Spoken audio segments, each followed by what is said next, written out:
Hoy comienza una nueva serie de charlas referida a la ciudad latinoamericana y su devenir. Lo vamos a recorrer a través de una serie de capítulos y de un hilo conductor que es el de la utopía. La utopía recorre nuestra historia hasta nuestros días. ¿Por qué hablar de utopía? Porque es indispensable para conocer la ciudad actual y porque es fundamental para proponer un futuro deseable para nuestro modo de vivir. Y los arquitectos tenemos mucho que ver con eso. Nuestra enorme tarea repercute en el modo de vida de muchísima gente. El poder de nuestras ideas es enorme. Y sin utopía no hay posibilidad de un futuro mejor. La utopía nos permite pensar y soñar en mundos mejores. ¿Y por qué estudiamos la ciudad? La estudiamos porque es allí donde se manifiesta la historia, el drama de la vida del hombre, lugar de encuentro y de simultaneidad de lo diferente, y porque es el lugar de todos. Vamos a comenzar a contar sobre la historia de la ciudad latinoamericana, comparándola, por ejemplo, con el fenómeno urbano que se da en Europa o en Asia. Se puede decir que la ciudad europea es bien diferente a las ciudades que se dan en Latinoamérica. La ciudad europea tiene más antigüedad. Las ciudades como París, que vemos en la foto, o Londres, o muchas de las ciudades fundadas en Europa, digamos, datan de hace 2000 años aproximadamente y fueron fundadas por los romanos, por el antiguo Imperio Romano. En el caso de París, por ejemplo, en esta isla, en la isla que está en el centro de la ciudad, en el río Sena, es donde surge la ciudad y este plano muestra esquemáticamente los monumentos más importantes de la ciudad romana. Por ejemplo, Londres también data de la misma época, aproximadamente del año 50, y también fundada por los romanos. Ahí, por ejemplo, vemos en el Barbican, que es un conjunto de arquitectura moderna de los años 70, cómo se mezcla esta arquitectura con, por ejemplo, esta construcción de los romanos, del antiguo imperio romano, y allá atrás vemos cómo se mezcla con un edificio de Richard Rogers de los años 90. Bueno, todas estas ciudades tienen esa historia tan rica que empieza a superponer layers de la historia de los romanos, luego el medioevo y hasta llegar a nuestros días. Digamos que las ciudades americanas, a lo sumo, por ejemplo en este caso Tenochtitlán, en la contemporánea ciudad de México DF, data del año 1400 y bueno, obviamente como veíamos recién la catedral estaba sobre el centro ceremonial azteca, este es el templo mayor, esta es una reconstrucción justamente ahí muy próxima a la plaza principal de México y de la catedral. Por ejemplo, Cusco data del año 1400, es una de las ciudades más antiguas. Por supuesto que antes existieron asentamientos, pero hablando de ciudad, estas son tal vez las más antiguas de Latinoamérica. O sea que nuestras ciudades son mucho más jóvenes que las europeas y por otro lado, lo que vemos en Europa es los abundantes recursos. Son los abundantes recursos con los que ellos cuentan, ya que pertenece al primer mundo y vemos cómo continuamente se van reinventando las ciudades europeas. Acá, por ejemplo, mostramos una foto de Cusco, de una calle típica de la ciudad donde se ve el muro incaico, que son estos muros de piedra, y sobre ellos la arquitectura estucada blanca de los españoles que está superpuesta, ¿no? La ciudad está cortada al medio, cortada a la altura del umbral y dintel y superpuesto arriba toda la arquitectura española que vemos en la foto. Como comentaba, bueno, nuestras ciudades son mucho más jóvenes, pero también no cuentan con los recursos que cuentan las ciudades europeas. Las ciudades europeas se van reinventando, de alguna manera hay grandes sumas de capital para hacer intervenciones urbanas que no solo tienen como objetivo la preservación y revitalización de los cascos históricos, sino que además generan enormes inversiones en regenerar espacios públicos con equipamientos públicos de primer nivel y por supuesto una calidad edilicia también de alto nivel. Transporte público que es un ejemplo de calidad y bueno, de alguna manera toma la mayor cantidad de los traslados dentro de las ciudades. Por otro lado, el fenómeno de la ciudad asiática también es interesante estudiarlo y es bien diferente a nuestras ciudades latinoamericanas. Lo que pasa en Asia en este momento es algo que nunca se ha experimentado en la historia de la humanidad. Ese crecimiento urbano y la creación de nuevas ciudades nunca visto en la historia hacen que, por ejemplo, a la ciudad que vemos, que es Beijing, la que vemos en la foto, sea, bueno, una de las ciudades más contaminadas del mundo. En China, esto genera, este crecimiento desmedido, por ejemplo, hace que las 9 ciudades de las 10 ciudades más contaminadas del mundo, 9 de ellas están en China, por ejemplo. En Beijing es imposible estar sin barbijo en invierno. Y bueno, estos fenómenos se dan en toda Asia, pero principalmente en algunos países, por ejemplo, en China especialmente. Y lo que vemos es un poco lo que cuenta Ren Koolhaas en su libro Ciudad Genérica del año 95, que cuenta algo que yo lo pude experimentar recorriendo Beijing, por ejemplo, en la periferia de Beijing, cuenta Koolhaas, y esto es real, aparecen edificios, o sea, uno puede ver en el centro de Beijing edificios como vemos en la foto, y también podemos ver edificios enormes y cantidad, digamos, conjuntos de torres, por ejemplo, de 30, 40 torres, todas iguales, en el medio de los arrozales de la periferia. Esto lo cuenta Koolhaas de una forma un poco irónica, como acostumbra él, pero realmente es muy real. Y también vemos en el centro de las ciudades históricas, como también en Beijing, como grandes barrios históricos han sido demolidos para construir este tipo de torres, ¿no? Esta ciudad del vidrio y la silicona. Por otro lado, por ejemplo, vemos nuevas ciudades o extensiones o ensanches de ciudades. Esto, por ejemplo, es un ensanche de la ciudad de Seúl. Es uno de los emprendimientos más grandes que hay en este momento y prácticamente todo esto se construyó en 5 años. Se llama Songdo y es más que un barrio, es toda una ciudad acoplada a Seúl. Yo me acuerdo que estuve cuando esto estaba promediando y se veían cientos de plumas de construcción de todas estas torres que bueno, ahora están prácticamente terminadas. Es toda una ciudad nueva con parques, edificios, instituciones, clubes. Bueno, en realidad todo esto está muy alejado de lo que es nuestras ciudades. O sea, nuestras ciudades eh, son diferentes, no contamos con estos recursos y es un continente muy urbano. O sea, en los países latinoamericanos el 80% de la población vive en ciudades. ¿M? Que esto es mucho mayor al promedio del mundo, que es un 55% urbano. También tenemos una historia compartida que viene desde el primer momento. Si vemos este plano, es el plano de la ciudad de Guadalajara, que responde a la típica ciudad de leyes de Indias, ¿no? Que es esta cuadrícula, este damero ortogonal, con la plaza en el centro, con su catedral y todo lo que tiene todas las ciudades latinoamericanas. O sea, prácticamente el 100% de las ciudades son como esta. Esta podría haber sido, es Guadalajara, pero podría haber sido cualquier ciudad en cualquier país latinoamericano. O sea, nos une una historia en común desde la conquista en manos de los europeos, el posterior proceso de colonización, las revoluciones de independencia en el siglo XIX, las democracias interrumpidas por los golpes militares en el siglo XX, y bueno, digamos que esta historia es muy común. Obviamente hay matices en cada uno de nuestros países, pero nuestro origen es común y la fundación, como comentaba en esta imagen, es prácticamente igual. La fundación de todas estas ciudades que tienen digamos, un modelo, se puede decir, de corte renacentista, que se diferenciaba de lo que era la ciudad medieval que en ese momento existía en Europa. Por otro lado, también nos articula con todos los países vecinos el tema de la pobreza.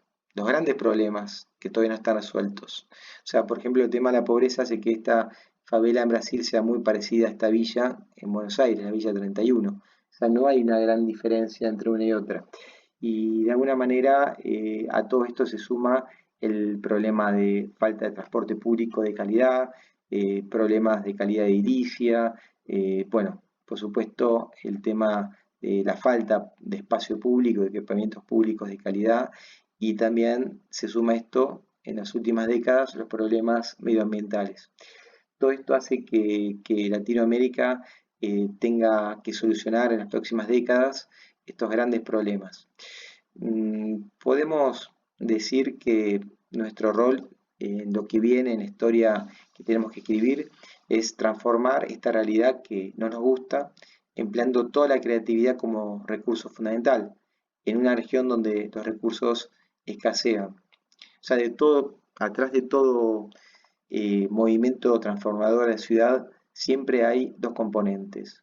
Una política, un grupo de políticos con vocación de transformar la ciudad, pero a la par tiene que haber un grupo de arquitectos transformadores de la ciudad que lideren grupos interdisciplinarios.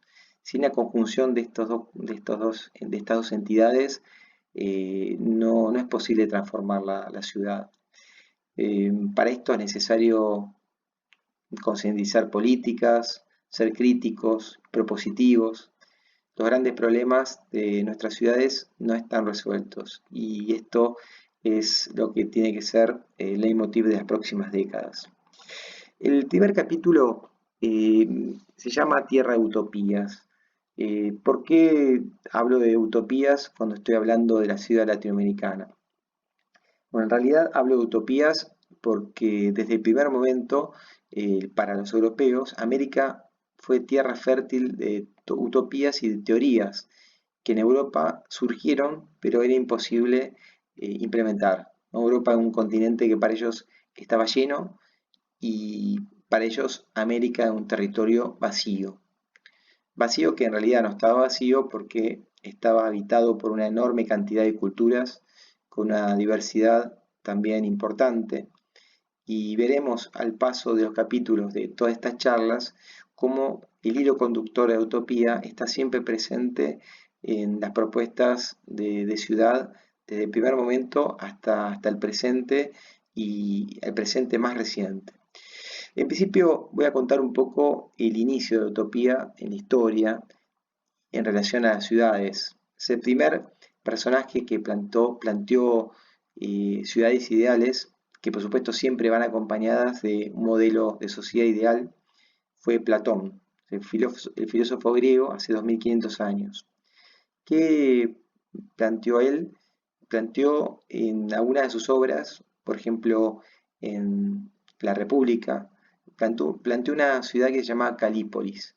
Luego en otra obra planteó otra que se llama Atlántida y en una de sus últimas obras, en Las Leyes, también contaba una ciudad ideal. Lo interesante del libro La República, que realmente se lo recomiendo, de alguna manera ya en esa época, hace 2500 años, sí, en el siglo V a.C., Platón ya encontraba los defectos de la democracia griega, encontraba que la corrupción estaba de alguna manera llegando a un final complicado, que luego repercutió en ser arrasado por el movimiento helénico, ¿no? Vino la gente, Alejandro Magno y Filipo, y bueno, todo esto de alguna manera fue lo que concluyó el periodo de la democracia en la polis griega. Y él lo pudo prevenir, de alguna manera veía la corrupción en la política, y él decía en la República que los políticos tenían que ser casi dioses, o sea, no podían tener propiedades, no podían ser propietarios, no podían tener mujer, no podían tener hijos, solamente tenían que dedicarse a gobernar, al arte de gobernar. Y bueno, esta propuesta también utópica, fue la utopía de Platón, tenía también de alguna manera una formalización de física de una ciudad ideal. Él planteaba una sociedad ideal a partir de una ciudad ideal circular, centralizada, como muestra un poco la imagen, con una visión aristocrática, una estructura social rígida y piramidal, limitada en sus posibilidades de expansión demográfica. Era una visión enfrentada a los ideales democráticos típicos de la polis griega de su época, que tenía como una representación física a nivel urbano de trama, la trama de Hipodamos de Mileto, ¿no? La trama reticulada. Esta fue tal vez la primera imagen de ciudad utópica en la historia. Luego, mucho más tarde, en el 1516, un teólogo inglés que también fue consejero, canciller de Enrique VIII, el rey inglés, se llamaba Thomas More, escribió un libro que se llama Utopía. Tal vez fue la primera vez que se usó la palabra utopía. ¿De qué se trataba esta obra? Se trataba de una sociedad ideal basada en los ideales del mundo clásico, de Platón principalmente, y también del cristianismo, del primer cristianismo.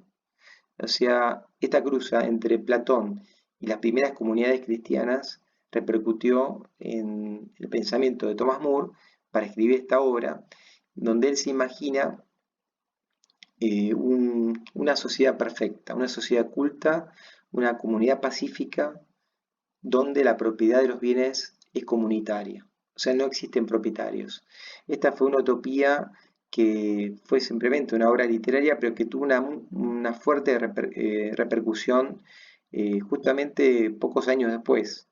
O sea, pocos años después, un obispo español que llega a México, Vasco de Quiroga, solamente habían pasado 14 años de la obra de Moore, lee este libro, se inspira en él y también en las ideas de Platón, de la República, y también las comunidades cristianas primitivas que ejercían una especie de primer comunismo, ¿no? Un protocomunismo, obviamente mucho antes que el comunismo propuesto por Marx.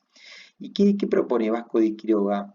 Él, de alguna manera, pretende la búsqueda de la sociedad perfecta. Llega a México y encuentra comunidades indígenas desintegradas en manos de Hernán Cortés, el conquistador español, y él pugnaba por un cambio social transformador. Entonces reclama al rey de España, que en ese momento era Carlos V, la abolición de la esclavitud indígena. Bueno, esta era su sueño, esta era su utopía, y él llega a fundar 92 pueblos que llama pueblos hospital. ¿Y de qué se trata estos pueblos hospital? Es la concreción fáctica en el plano de la realidad de la obra de Thomas More, de Utopía. Él funda estos pueblos e instaura la negación, digamos, el rechazo por la propiedad privada, las tierras y los huertos son comunes.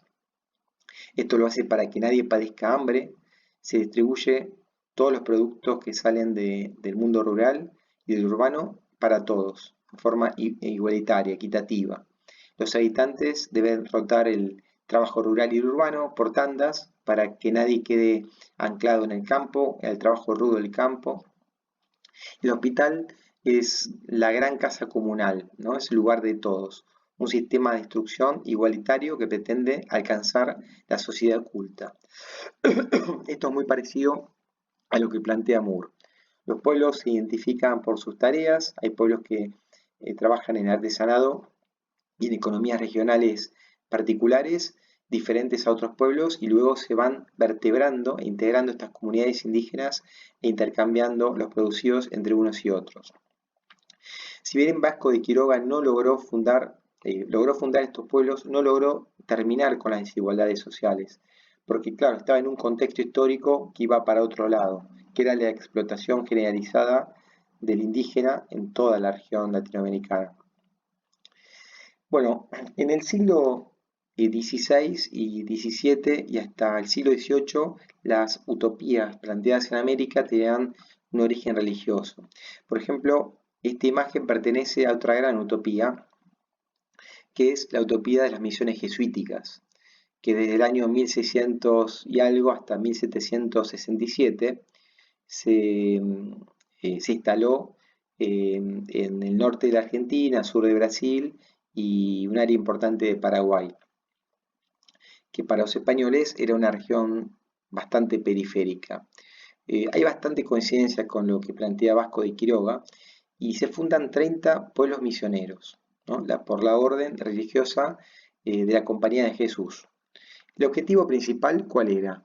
Era evangelizar a los indígenas guaraníes. Y esto, de alguna manera, digamos, se implanta y se lleva a la realidad, ¿no? Se lleva a la realidad, pero ¿cómo? A partir de un modelo totalmente renovador, totalmente diferente a lo que venía dándose en América, un modelo social y urbano inédito. Se frenaron los avances de los portugueses, esto obviamente a los españoles les servía, que venían bajando los portugueses, entonces los españoles, el Imperio Español, el rey de España, veía de utilidad estas misiones jesuíticas como un freno. Pero luego esto, como planteaba un modelo social diferente, igualitario, comunitario, equitativo, destruyó o iba en contra del sistema de encomiendas. Ustedes se acuerdan que el sistema de encomiendas era un sistema de trabajo que terminó siendo esclavitud. O sea, era una familia española que tenía bajo su tutela un grupo de indígenas que trabajaban para él y el español los protegía. Esto en el plano de la realidad terminó siendo un sistema de trabajo esclavo de los indígenas, por supuesto, en manos de los españoles. Siempre los españoles venían a América para enriquecerse rápidamente y volver a España como señores digamos, con un ascenso social, ¿no? No era la idea de instalarse acá en esta región, sino que era la idea de enriquecerse y volverse. Entonces, ellos explotaban al indígena y este modelo nuevo de las misiones jesuíticas iba en contra de esto. Entonces generaba una extracción de mano de obra y por supuesto esto tuvo un tiempo, hasta que, bueno, luego de 150 años fueron incendiadas, destruidas y lamentablemente llegó a su fin. Más allá de, digamos, la imposición de la religión, que por supuesto era bastante violento, ¿no? Esto generaba la negación del indígena de su propia cultura y su propia religión, pero más allá de esto, el modelo que planteó realmente era totalmente inédito. Por ejemplo, acá vemos inédito socialmente, pero también a nivel físico, urbano.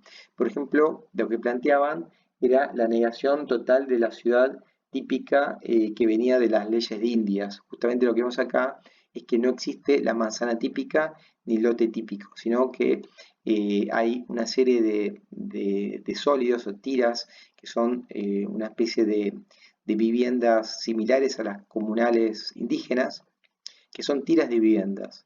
O sea, están las tiras de vivienda, la plaza, el cabildo, pero no existe ustedes pueden ver acá, no existe el tradicional loteo de manzana de la ciudad española en América.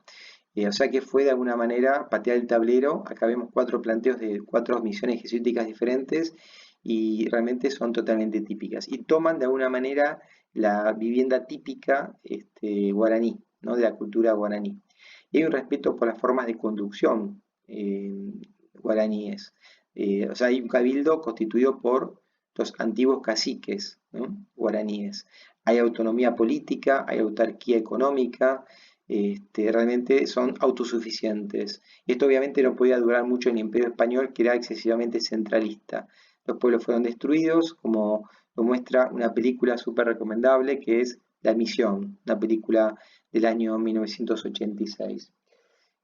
Luego, en el siglo XIX, las utopías dejan de ser en América de tipo religiosa y pasan a ser de tipo política, ¿no? Las utopías, por ejemplo, Argirópolis, que es una utopía, la utopía de Sarmiento, justamente es una utopía de corte político. Antes de esta hubo una utopía muy interesante que fue la de Simón Bolívar. Simón Bolívar, como todos saben, fue el héroe de las campañas independentistas de Latinoamérica, como su compañero y amigo San Martín, y él planteaba la idea de la patria grande, o sea, unir a todos los países hermanos en una sola patria y hacer fuerza juntos. Y bueno, de alguna manera plantea también una capital para esto que imagina. Plantea una capital en el istmo de Panamá, entre dos mares, el Océano Pacífico y el Océano Atlántico, entre el norte y el sur. Esta es la utopía bolivariana. Se trata de una capital universal, ubicada estratégicamente. Por supuesto que la guerra entre países, entre hermanos, lo que se llama la balcanización del territorio americano, que siguió a las independencias, definió el fracaso rotundo de esta propuesta y los sueños utópicos de Simón Bolívar. En el caso de Sarmiento, que él de alguna manera piensa una utopía, pero la piensa en función también de su ideología. O sea, él piensa que la utopía en nuestro país tiene que ser la de una ciudad al modelo europeo. Él tiene, por supuesto, una imagen de lo que debería ser nuestro país. Ubica una capital, Argirópolis, en una isla, como la isla de Tomás Moro. Utopía estaba en una isla también. Esta capital, que se llama capital de los Estados Unidos de América, la ubica en la isla Martín García, y él planea de alguna manera desechar el resto del territorio nacional. Dice, es excesivamente grande, hay que vender la Patagonia y convertirnos en navegantes como los ingleses y ser industriosos. Él perseguía, a partir de una condición insular, el fomento al libre cambismo, o sea, el libre intercambio con los mercados del mundo para generar la prosperidad. Hay que acordarse que Sarmiento era admirador del modelo británico, imaginaba que los millones de inmigrantes europeos trajeran adelanto industrial y la anhelada civilización ante tanta barbarie americana. O sea, él pertenecía a esta generación iluminista, al positivismo, que expresa su pensamiento en un libro que es fundamental que lo conozcan, que es Facundo o Civilización y Barbarie, que es del año 45, 1845. En ese libro él, de alguna manera, define dos mundos, el mundo de la barbarie y de la civilización. Para él el paisaje rural, el campo, el campesino, el gaucho, el indígena, es la barbarie. Y la civilización obviamente es lo europeo, lo urbano, la cuadrícula. Esto me recuerda un poco la obra, el cuento Casa Tomada de Julio Cortázar, que de alguna manera es una metáfora de esto, ¿no? Es una casa de chorizo, típica tipología local, que es habitada, colonizada, pero luego, ¿qué pasa? Hay como una invasión lenta pero continua de la jungla que va avanzando y se apodera de la casa. Y la casa termina siendo dominada y se convierte en naturaleza. Vuelve de alguna manera a lo salvaje. Bueno, ¿qué pasa luego en el mundo? En realidad, en el mundo, a comienzos del siglo XX, se generan un montón de movimientos, un montón de rupturas y hay episodios bisagras. Por ejemplo, el año 17, 1917, la Revolución Rusa.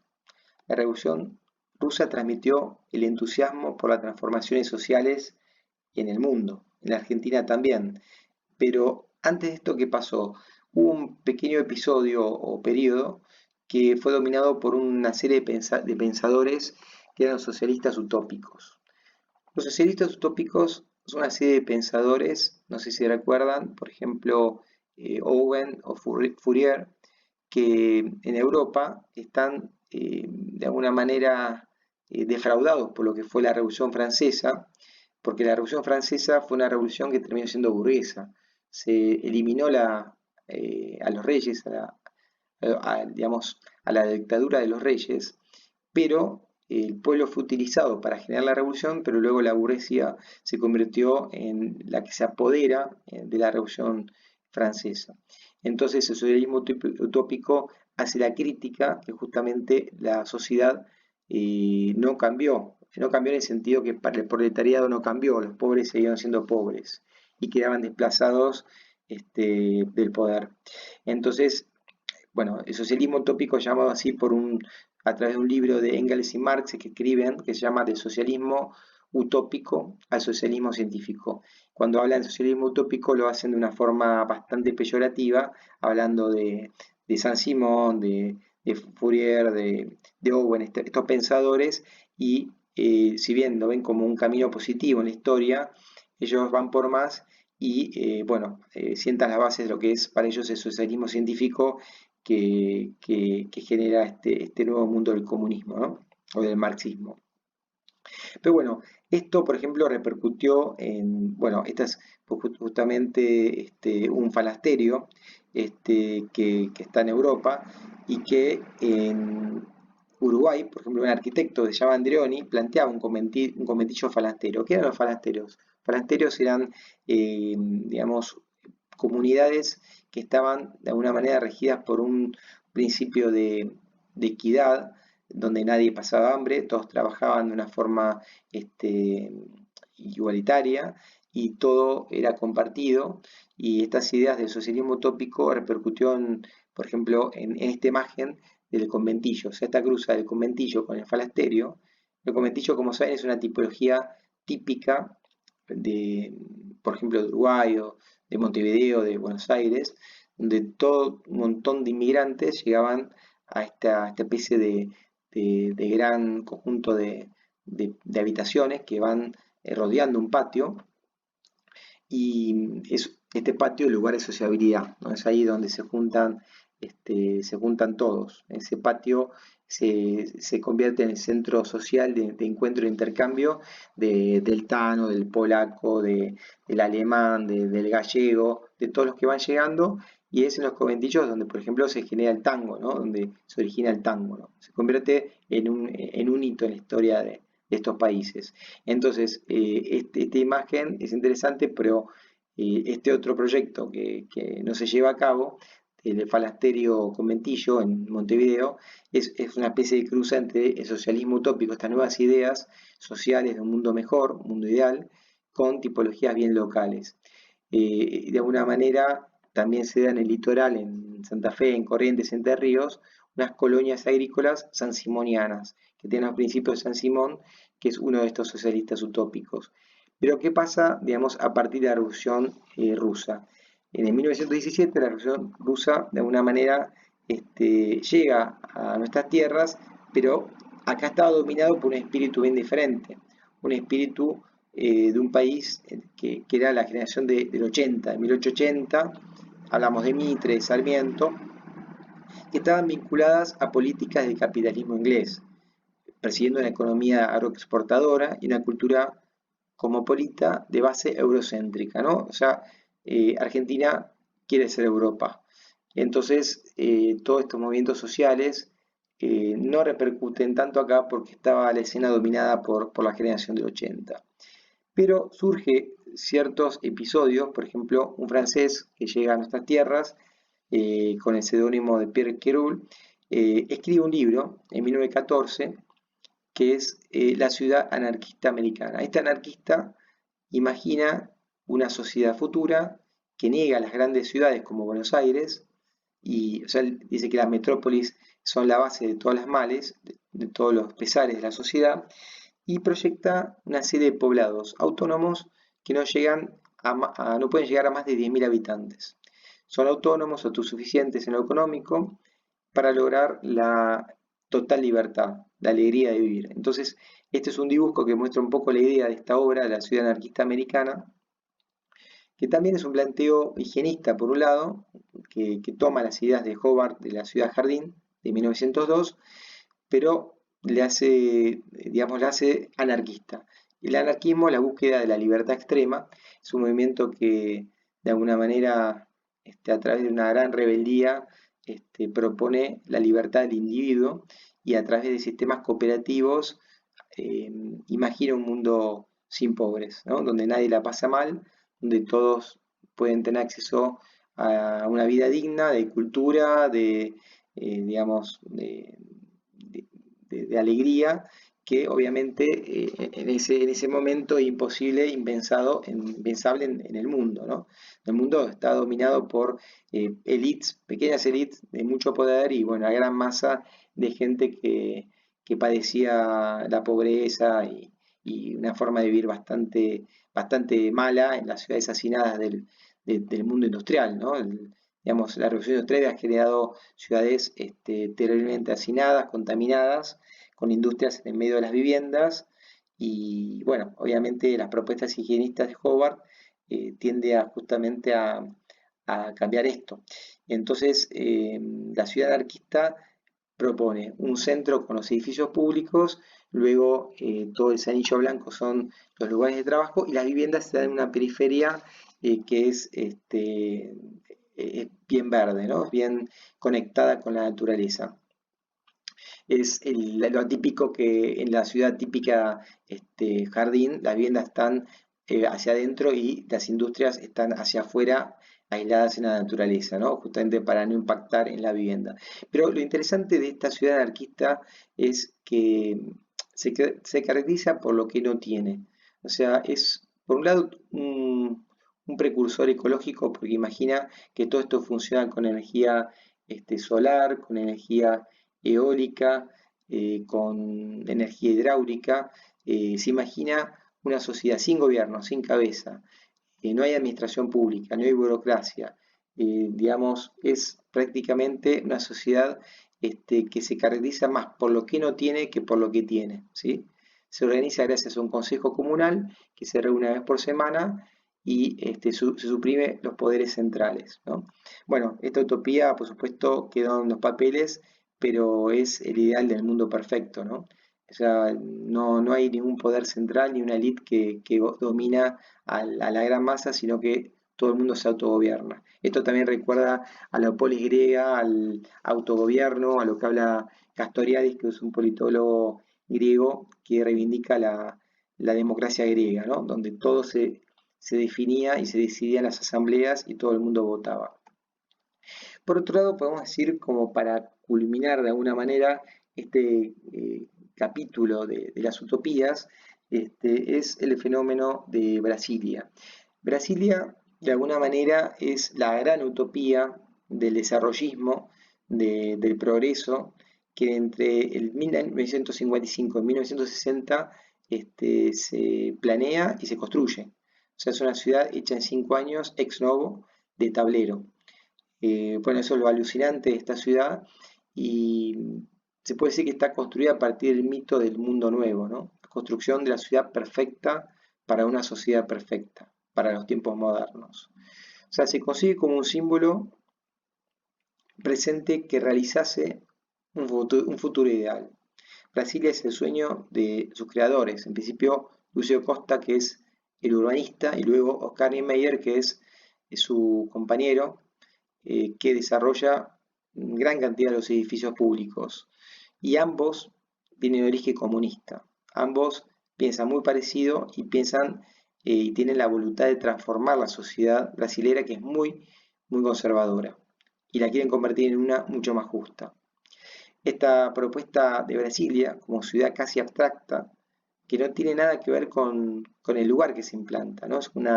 Prácticamente es una ciudad que tiene su autonomía, ¿no? Esta forma de avión o de pájaro, ¿no? Que aterriza en el centro de Brasil, en el centro desértico de Brasil.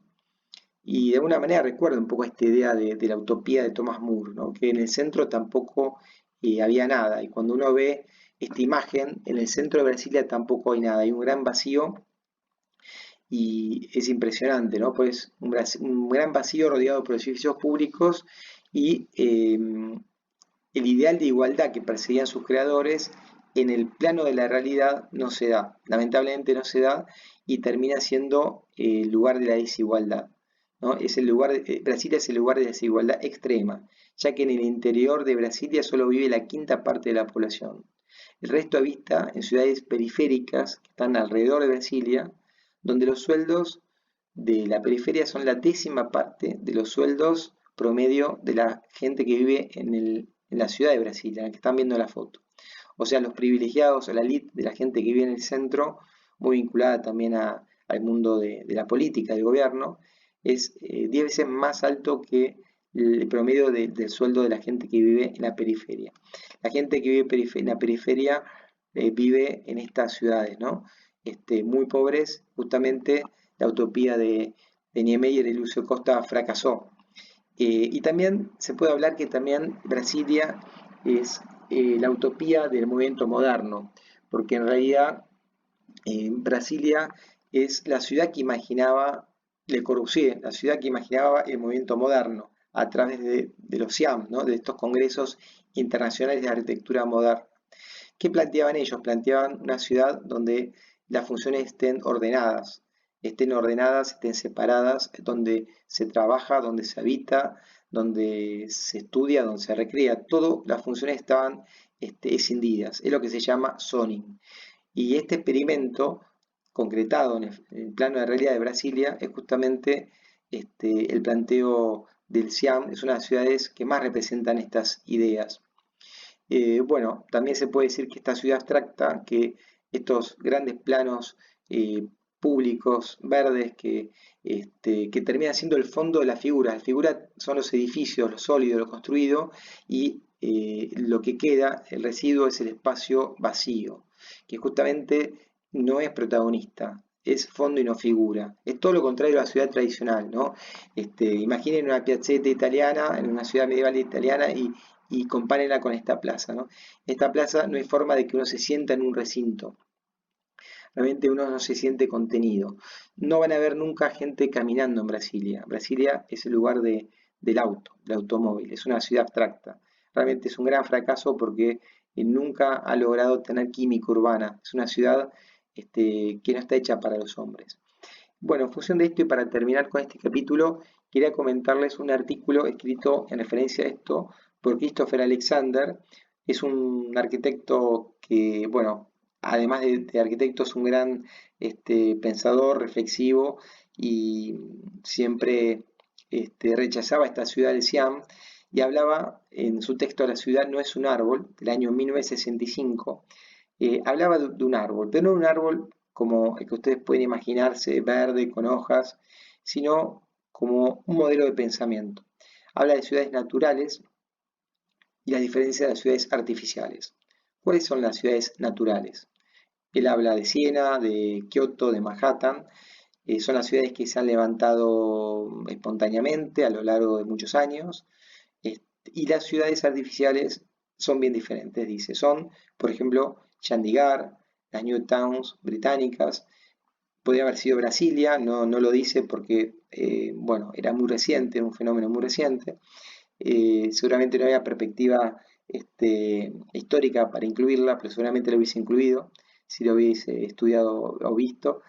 ¿Y de qué dice de estas ciudades artificiales?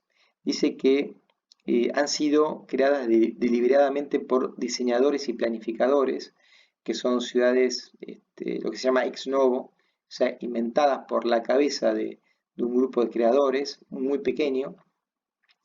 Y dice que en estas ciudades falta un ingrediente esencial y que es imposible que la puedan conseguir, que es la pátina del tiempo, la pátina del tiempo que tenían las ciudades naturales. Se puede construir un barrio o una ciudad. Lo que no se puede construir ex novo es química urbana. Bueno, esto es buenísimo, ¿no? Porque en el año 65 ya estaba de alguna manera imaginando todo lo que iba a pasar. Bueno, por otro lado, Renzo Piano dice, un barrio se construye en 50 años y una ciudad en 500 años. Y esto lo dice cuando está construyendo su proyecto gigante en Berlín, el Potsdamer Platz. Es una manera de hacerse perdonar, me imagino, de decir, bueno, este barrio se construye en 5 años, el de Piano, y se debería construir en 50 años.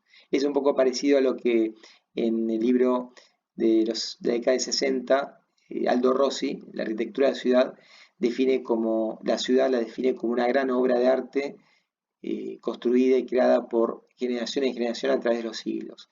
Bueno, esto es lo que no puede lograrse con una ciudad pensada de tablero, imaginada por un grupo muy pequeño de urbanistas o planificadores. Bueno, aquí hemos terminado este capítulo que habla de América como ciudad, como lugar de la utopía europea en principio, y cómo la utopía fue llevando hasta el día de hoy.